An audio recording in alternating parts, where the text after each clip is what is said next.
Sir, जो घटना घटी है और जिस तरीके से चर्चाएं आई हैं वह हमारे सदस्यों को बहुत ही उद्वेलित कर रही हैं और साथ ही साथ सिर्फ इनको ही उद्वेलित नहीं कर रही हैं, सारा देश चिंता व्यक्त कर रहा है। देश की सिक्योरिटी, देश की सुरक्षा, यह बहुत महत्वपूर्ण विषय है और जिस तरीके से खबरें आ रही हैं कि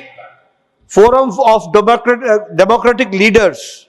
इन एशिया पैसिफिक, इसका संबंध जिस तरीके से जॉर्ज सोरोस के साथ सामने आता है वह बहुत ही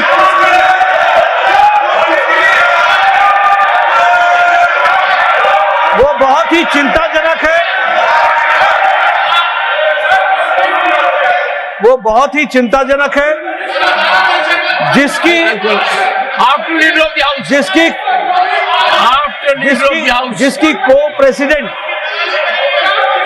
को प्रेसिडेंट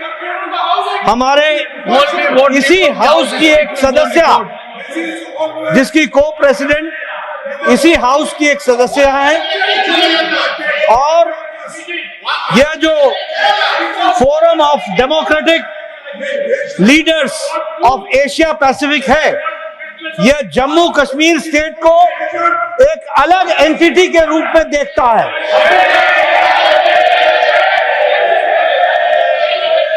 और चिंता की बात यह भी है कि इस संगठन का FDL-AP का फाउंडेशन जो है वो जहां कश्मीर को सेपरेट एंटिटी के रूप में देखता है, वहीं उसका financing support system Rajiv Gandhi foundation से भी जुड़ता है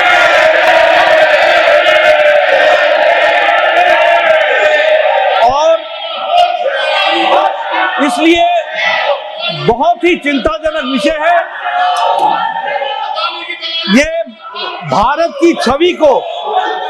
धूमिल करता है, हमारी सिक्योरिटी सिस्टम को पर प्रश्न खड़ा करता है और जिस तरीके से कांग्रेस देश के हितों के साथ खिलवाड़ कर रही है उस पर देश चिंतित है और इसलिए हमारे लोग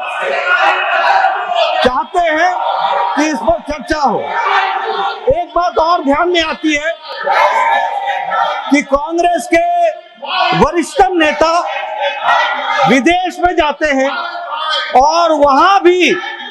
वो वही भाषा बोलते हैं जिसको जॉर्ज सोरोस प्रोपोगेट करता है। इतना ही नहीं, जो कुछ पब्लिकेशंस जॉर्ज सोरोस के फंडिंग प्रोसेस से जो फोरम्स और जो फाउंडेशन प्रोपोगेट करते हैं उसको यहां पर कांग्रेस का वरिष्ठतम नेता उनको उठाता है और देश को डिस्टेबलाइज करने में अपना योगदान करता है। और इसी बात को ध्यान में रखते हुए यह हम लोग चाहते हैं कि इस पर चर्चा हो। ये देश की आंतरिक सुरक्षा और बाह्य सुरक्षा, और मैं सभापति जी आपको बताना चाहता हूं कि जब से मोदी जी के नेतृत्व में under the dynamic leadership of prime minister Modi, India has taken a long leap and now India, which was 11th economic power in the world, has now become the 5th economic power in the world. 5वीं आर्थिक शक्ति बन गया है और अब 3री आर्थिक शक्ति के लिए आगे बढ़ चला है। इसके साथ साथ जो हम विकसित भारत संकल्प को हम आगे बढ़ा रहे हैं, उससे जॉर्ज सोरोस और उनके फाउंडेशन को चिंता हुई है और उनके माध्यम से, ये बहुत से संगठनों के माध्यम से वो भारत में डिस्टेबिलिटी लाना चाहते हैं, भारत में इंस्टेबिलिटी लाना चाहते हैं, अस्थिरता लाना चाहते हैं, और उस अस्थिरता के कांग्रेस टूल बन रही है। कांग्रेस उसका शस्त्र बन रही है, और इसलिए इस पर चर्चा होनी चाहिए और गहन चर्चा होनी चाहिए।